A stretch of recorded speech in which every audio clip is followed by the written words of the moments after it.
You know, this was a hearing that was supposed to be focused on an order to preserve the body of Dal Mabel so his brother could eventually have an independent autopsy. The state has not yet revealed how that man did die, but today's hearing seemed more like a criminal investigation than a debate over autopsy procedures. Why would I say something that was not true yet? It was still unfolding and happening. Wait a minute.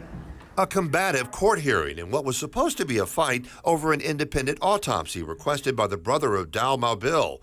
The Kenyan native disappeared in March and was later pulled from the Pearl River. The brother's attorney, though, was grilling the victim's wife about what she knew. Do you know if Dal had any known enemies? No. No, he didn't have known enemies? Dal Mabel's strange disappearance is still unresolved. He reportedly left his home on foot without an ID or his cell phone. He was discovered weeks later, found in the Pearl River. Carissa Boley, his wife, launched a massive, highly publicized search. And in court, it was her attorney who seemingly tried to remove any doubt about her role. Did you kill your husband? No. Did you put someone up to it? No, that's crazy. Do you know whether he was murdered? No, I don't know anything, and I have only been looking for information the entire time. Mabel's legal team even introduced text messages from the victim prior to his death, showing that the couple was fighting. In one exchange, Dal Mabel says, "Hey, I think I'm done with Carissa. She does not know how to control her emotions."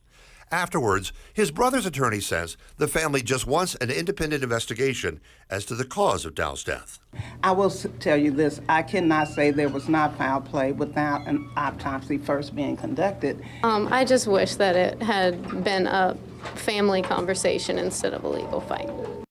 After the hearing, Boley says she was just trying to take the court fight in stride, still waiting for what investigators will say about the cause of her husband's death. I mean, I feel like people tried to turn something that is terrible and tragic into like a soap opera. And, you know, it's not a soap opera, it's not TV. This is, you know, our real lives. Still no resolution in the investigation. The state said in court today that Jackson Police and Capitol Police are still conducting their investigation. No findings yet released from the state crime lab on that initial autopsy. But the judge in this particular hearing today said that he could issue an order by this Thursday, which could very well set the stage for that independent autopsy. Live in Jackson, Scott Simmons, 16 WAPT News.